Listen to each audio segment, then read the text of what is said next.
everybody? I'm Chris Muller from 93.7 The Fan, joined, of course, by Sportsnet Pittsburgh's Hannah Mears. This is Breaking Bread, presented by Cellone's Italian Bread. Hannah, let's break bread. Let's do it. You and I go back, how many years is it now? Probably 4? 5? Maybe 4. I would say 2020 messes everything 3 or up because 4. it threw everything Yeah. off. But you and I go back. I feel like you are, I would say, I've told people I'm always very proud of you, like a proud older you. sibling. Like Hannah is like my media little sister because when we worked together, it was on TV and you were behind the scenes. Now you are in front of the camera and on the camera. Like I always ask people this who get into this business because I feel the same way about my own like career in life. Did you ever envision when you decided, hey, I want to be in sports or I want to be in media, that this would be where you'd be already in your career? already, probably not. But yeah, in Right. terms of, I knew I'd be here because I wouldn't let myself think otherwise. And I think really ambitious people always feel like, and I actually heard somebody talk about this before and it changed my whole perspective. And especially females, you always try to like push yourself back and be extra humble, you know, but no, you know what? I worked really hard to be where I am and I was not going to stop until I got to the point where I wanted to be. So no, I'm not surprised where I'm at because I put in so much work, but yes, doing it so young. And sometimes when you take a step back and think, wow, I'm one of, at minimum, like 31 people that get to do this job. Now there are like a few more throughout the baseball world and whatnot, but for the most part, you're one of X amount of people that get to do this job every single day. So yeah, it's pretty surreal to think about. When did it click for Hannah Mears that like, oh yeah, I want to do this? Because like for me, the story was never stopping with statistics at like 8 years old, family members, you better get a job in sports. Yeah. Like, did you have any sort of situation like that where you were just sports crazy, or when in your like upbringing did it click that this is what you wanted to do? For me, a lot later than most. When I went to college with people, they had been going to the journalism camps at Penn State since they were like freshmen in high school, and they knew that journalism was what they wanted to do, and they wanted to do camera work. I wanted to be a neonatal nurse practitioner. Really? Or like a pediatrician, someone who worked with kids. This looks incredible. I was gonna say, I got distracted. Thank you. I know. Sorry guys, we have our beans and greens with our Thank you. homemade sweet Italian sausage and some garlic bread with Oh, the my Cellone goodness. bread. Incredible. Chef Thank you. Anthony distracted me. Sorry, I lost my train of thought. Yeah, I here. never wanted to be a chef. Ladies first, obviously. For sure. Yes. Thank you. I mean, I have some manners here. Us sports talk hosts don't Right? always just forget to stand on proper Yeah, manners. come on here. now. But I think for so many people that I went to school with, it seemed like they all, for a lot of the time, knew exactly what they wanted to do and when. For me, it was like my senior year of high school. Something just didn't click for me. I was gonna go to college, go the nursing route, go play soccer, that kind of thing. But something didn't set right. Like my mom would come into my room and be like, you need to figure out who your roommate is. You need to figure out this. And I was like, I can't. Like for some reason, I don't care. And I don't know why I don't care. And it was a really frustrating feeling. 'Cause for someone like me, I like to be in control of everything in my life. And I felt so unsettled. But it was when my Uncle Simon and my cousin Emily took me to Penn State for a Penn State football game because they also were like, you're somebody who needs to go to a big school. And I don't know why I realized that when I was like a sophomore in college. I told my mom, I want to go to a school that has like a huge football game. Like, I don't know why, but I think that seems That's awesome. about as big as it gets at Penn State. Yeah, and so then, but I kind of lost that along the way because you get consumed by what you should do and what you're good at. So when they took me to a Penn State football game for the first time, all I did was tailgate. And I went home and told my parents, was like, I'm applying to this university. I don't know why, but something tells me I should. And when I did, that's when I really realized there's like another path for me in life. I'm gonna go this way. And then that summer I had, was a runner for ESPN when they came to cover Friday Night Lights at Latrobe for the Really? Steelers. Wow. And that's when I saw, oh wait, I've always been really good at all my English classes. Public speaking is my jam.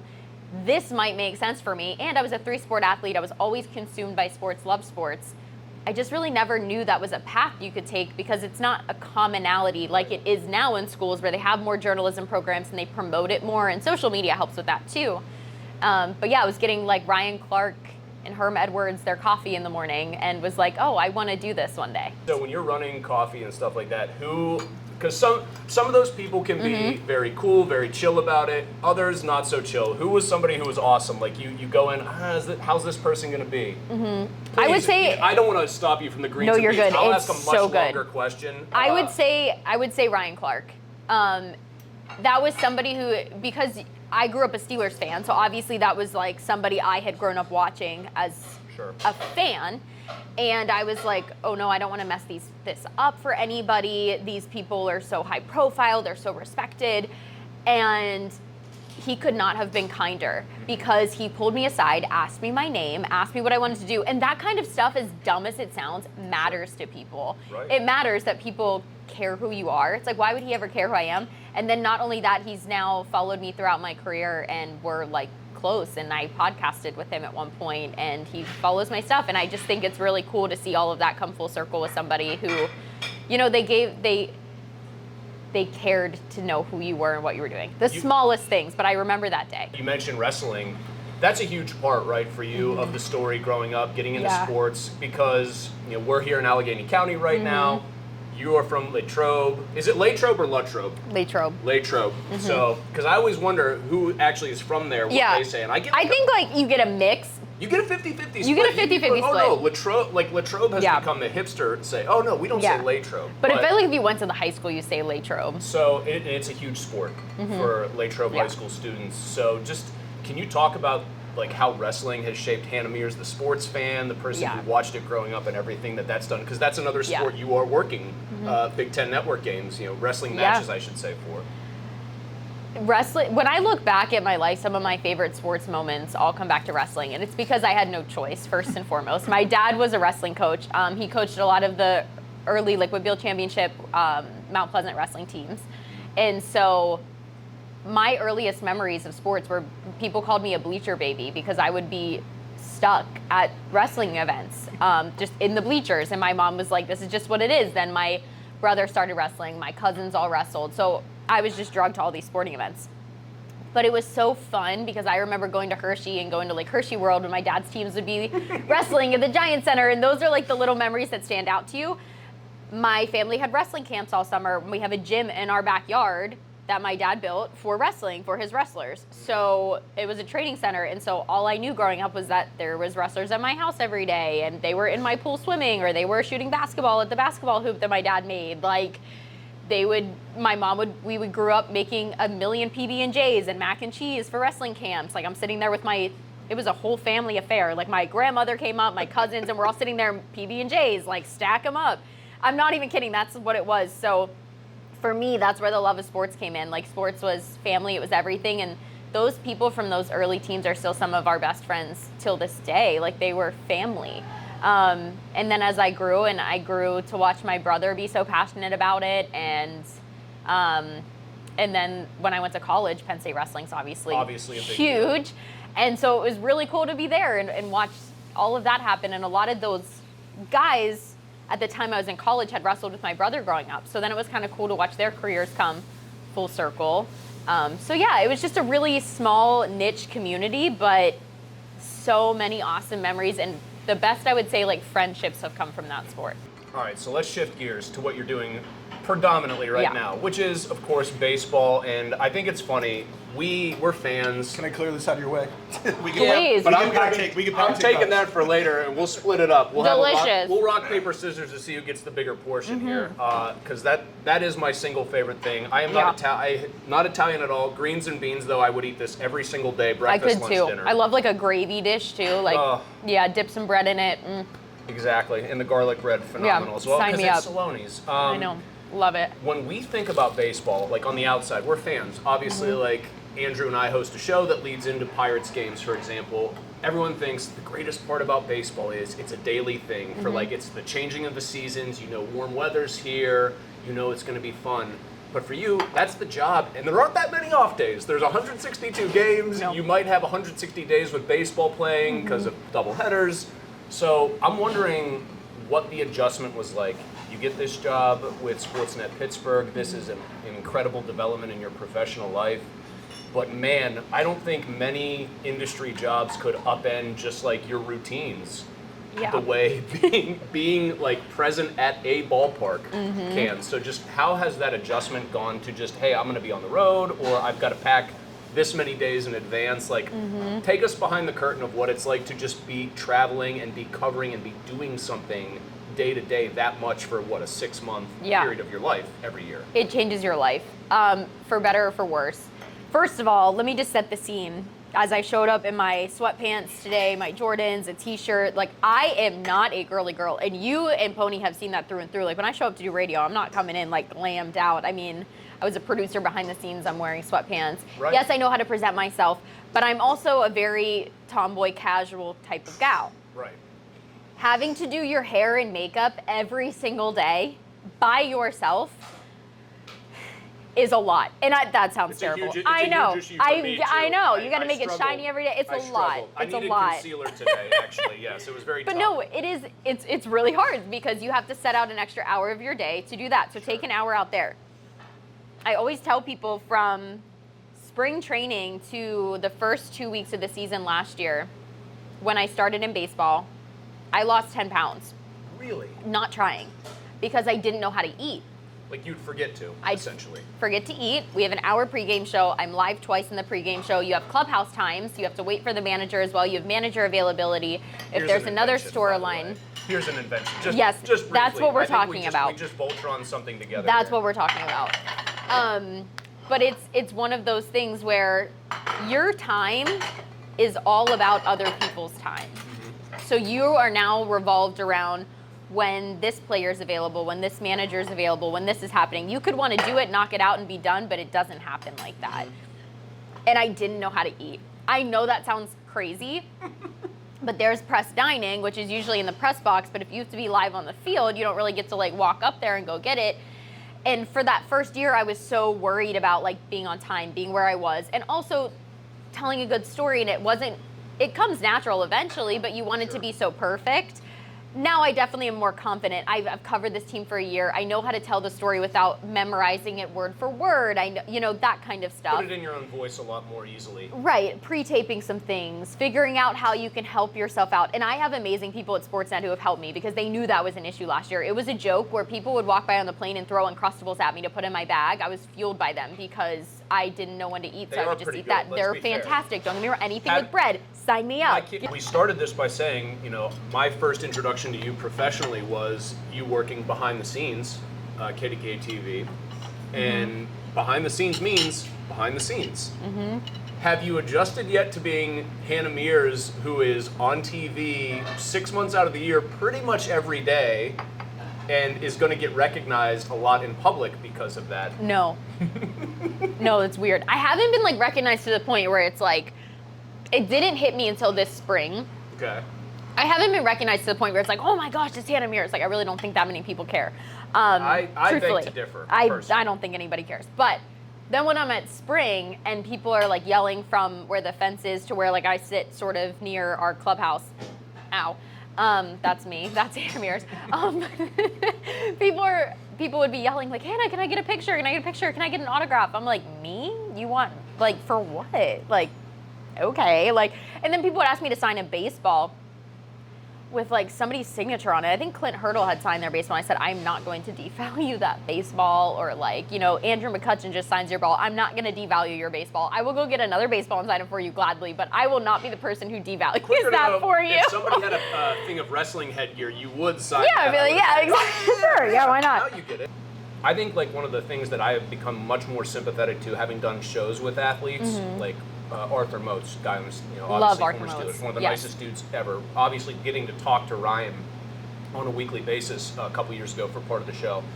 They're people too, like they are, and it's high stress, and it doesn't always bring out the best in people. But like a lot of these guys are great people who Yes. just are doing their thing, and like Yeah. they'll come in having a good day, a bad day, and so Yeah. you see it in a way that a lot of people don't get to, and I think that's the other part of like Yes. the other quotient. And I think that's the hard part of Pittsburgh is a super passionate fan base. And I get it. I'm a Pittsburgh fan as well. I live and die by those moments too. But I would just like encourage people at the same time to be a little bit more patient with people and understand these are human beings. You have to understand that when they go home, the last thing they wanted to do was blow a game for the entire team because this is something they care about deeply. Not the fact that it's just their job, it's something they've worked their whole life for. Right. The last thing someone wants to do is not hit that grand slam with the bases loaded. The last thing, like, and our fan base is so quick to just like boo people and things like that. And I understand there's frustrations, and I get it more than Trust anybody. me, it could be worse. We could be in Philly It could, right yes, now. it could Much be so much worse. But at the same time, it's just like, you have to realize these are people too, and more than anything, they feel it. It would just be like if you, as a normal person, work a desk job and you go in every day and you make, one mistake and someone comes over and it just berates you and you should be fired and you should leave and you should do this. And it's like, whoa, I accidentally just put the file in the wrong folder, common mistake here. And it's like, yeah, but it's not good enough. It's not perfect. That's an idea for a sketch show, I think, right Yeah. there. Just berating office workers. The zero belongs in this column. Yeah. That human side, but what does Hannah Mears like to do, though, to just relax and chill? So you said hang out with your dog. My dog is if you everything. have an ideal off day. Yes. Hannah Mears starts, let's say you sleep in at a whopping 8 a.m. you get up. What does an ideal Hannah Mears in-season off day look like? Yeah, that's actually funny. It's exactly what I did. So I'll typically wake up at like 8 a.m., take my dog for a walk unless she wakes me up sooner than that. We go for a walk. I get her a pup cup while I get my coffee because obviously she needs her pup cup. I typically have Very spoiled. Yes, she is. I typically have a Pilates class scheduled, which I did this morning. I have had trouble finding workouts like after sports. You know how everyone goes through that phase of like, I don't like it, I like it. Yep. I did boxing classes and I loved them. It's just a little out of the way for me now from where I live. But Pilates has been like the best thing for me. So I absolutely love that. And then ideally, I'm either just relaxing and not thinking about anything all day, or I'm going home, I'm going to see my baba, I'm going to see my mom and dad, I'm going to see their dog, my little brother, and just spending as much family time as possible. Even though it's like my off day and I'm driving an hour to go see them, like that's still just like the most Priority ideal one. thing I'd love to do. So that's probably my ideal off day. Have you gotten way better at Also packing go a like this, suitcase? because now you have no. greens on your face. You're good no. though. There we go. See? Well, and I just shaved nicely. And no one was going going to tell you, so I was going to tell you. That's why Because you're the that's best. a friend, Malsey. That's a friend. That's a friend right an there. observant reporter right there too, checking that out. I bet you have gotten so much better because of this particular job with Sportsnet Pittsburgh at packing a suitcase. I feel like you have to have become like an Olympic level packer of Yeah. things. Like rolling things up, because that's something I know I would do a horrible job of. This is how I pack for an actual family trip. Pack everything in my brain the whole time I'm going. You will forget something. Yep. You will forget it, and you will get just far enough away from the house that you don't think it's worth turning back for, unless it's something super crucial. Does that happen still, even though you're taking how many ever trips? 35, 40 trips a year? Recency bias. So let me start with the good part Are of you a this. happy flyer, by the way, too? Or are you somebody who had to get used to flying all the time? Because I would have been like, I would be like that. Oh, it's getting a little bumpy up here. Meanwhile, everyone else is like asleep. No, I'm a good flyer. Good flyer. Okay. I'm a good flyer. I do get annoyed on like a West Coast flight. I'm like, oh my God, get me off here. But at the same time, I'm a very like, download a few movies, take the time to like check out, go through notes if I need to, sleep. Like I'm a pretty good flyer, I would say. It's also helpful though when you get to fly with the team, so you're not doing the whole airport thing, because I don't know how people do that, and Lord bless you're going them all. you're going right on the tarmac, aren't you? And that is a very spoiled thing As we to like be able say to on do. the show, congratulations Thank on you. all your success. Yep. Because then when I have to go travel for the Big Ten, I'm like, oh gosh, now I got to get to the airport at this time and wait in line here and then do this, and then what if it's canceled, and then what do I do? And I don't take that for granted. Sure. Please let everybody know that I do not take that for granted. However, packing a suitcase, I've gotten very good at. You have to lay out each outfit for each game before you put it in the suitcase, and that includes jewelry, shoes, like all the accessories. So that way you at least know, at the very least, I am dressed for work every day. At the very least. And then you can throw in all the other stuff like on top of that. But yeah, the shoes, everything. So that way you know you at least have your outfits, because packing for a long road trip to begin with is hard. Packing for like 7 days, where it gets difficult is you have to make sure you have like an outfit for every possible weather decision. Sure. And when recency bias, back to what I was talking about in LA, for some reason none of us checked the weather. By none of us, I mean our entire Sportsnet crew thought it was going to be warm in LA, and it was freezing. It was freezing. And I was like, why did I think this? And so thankfully we have a lovely clubhouse manager in Bulls, and he brought me a jacket. So that was nice of him, because I was not prepared at all. So even if you do it a million times, sometimes in your head you just think like, Have you learned oh, that it's going if to be you're- warm. So have you learned that Not. if you're in San Francisco in June, you should actually pack like it's You should winter pack a here? blanket. It's Yes, the old bit, like, because the last coldest year I winter went to ever San spent. Francisco, Yeah, yeah. and I was dressed, don't get me wrong, I was dressed warm, but I still could have used a blanket. First off, Chef Anthony has knocked it out of the park. This is incredible. Here is an honest confession of mine. I had never been like a crispy skin on the fish. Like I always didn't know like the skin on this thing is like the greatest taste like I have had since the greens and beans. So it's just been like one thing after another. I like that it's crunchy. I'm gonna get the garlic bread ready on deck again here. Mm-hmm. I'm just gonna be gorging myself. You guys saved room for lasagna. So. Oh my gosh. How? Listen, I hope you guys saved room. I'm a good eater though. In the list of like great phrases you can hear in like the language, I hope you guys saved room for lasagna. It's pretty high up there. How is lasagna our like third course? No, this is like a true. We doing okay over here, guys? Mm-hmm. We are. Yeah, this is terrific, Chef Anthony. Thank you. Thank you. And I'll take it all to go. We'll give- nothing's rock. Yeah. We're gonna keep rock paper scissoring here for who Holy gets cow, what. so good. So, Hannah Mears gets to invite 3 other people. We're at a 4-top table here. 3 other people in the sports world, so media Mm-hmm. or it could be athletes, to have dinner with her. Who would you pick? Okay, this is a great question. I'm going to keep it to currently living athletes, so you can't Right. go, oh, Babe Ruth or something Dang, like okay, that. yeah. No, 'cause if it everyone was like, goes- if we were going like Arnold Palmer, just because like that Latrobe connection, you'd love to like just Okay, hear you know that. what? I'll make an exception. But, okay. If you want to put Arnie at the table, No, it's okay. Everyone He get would mad be at me he'd be the one if we had to say like one Living or someone dead, like yeah. living or dead, dead. Okay, Arnie Palmer, cool. Living, I would say somebody I think that would be really cool to have at the table. I'm gonna go fandom a little bit here. Okay. Troy Polamalu. He would be the I- nicest dinner conversation ever, Nicest, too. He'd sweetest. Be so soft-spoken. I also just am so. I was always so infatuated by him. He was my favorite player growing up. He's the only person I ever fangirled over. But at the same time, he was also the person who like. I was like, how do you flip that I'm the sweetest person in the world to like I'm going to absolutely tear your head off on the football field? I'm a human missile. Yeah, I also love hearing their like the stories from that specific era of football and that specific Yep. era of Pittsburgh. Really cool. So I would You say know he'd he's be a one of huge them. Soccer fan, right? Like he would rather talk Yeah. to you about soccer So- and you playing soccer than anything he did. Funny you mentioned that because I think another one would be a soccer player because I grew up playing soccer. I grew up watching the U.S. Women's National Team, who I absolutely loved. Sure. I think one of them would probably be.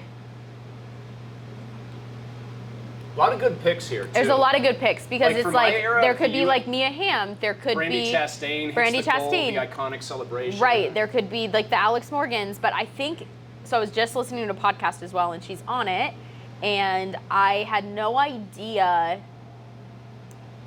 what she had gone through like while she was at like the peak of turning the U.S. Women's National Team into what we know it as now. Okay. Say Abby Wambach. Ooh. Did Yeah. not expect that one. No, and I think she is. I just had no idea. I had no idea. Like she talked about getting sober and like sobriety and how, you know, she was an athlete who did everything to the extreme, but she was looked at as a larger than life person, already in like a larger than life position to people, but was such an ordinary human. And I think that's such a fascinating topic to talk to people about. Is the balance of that. So I think she'd be someone that I think would be really cool to have at that table. So we're I'm- down to one more after You're that. down to one more. Here's a sidebar. I'm going to let you like think about it too Okay. for a second. Because there's so many. Well, there's so many, and so this is the best part. I'll ask you one that might be easier, and then you can like delay. It's like a 4-corner stall tactic Okay. in basketball.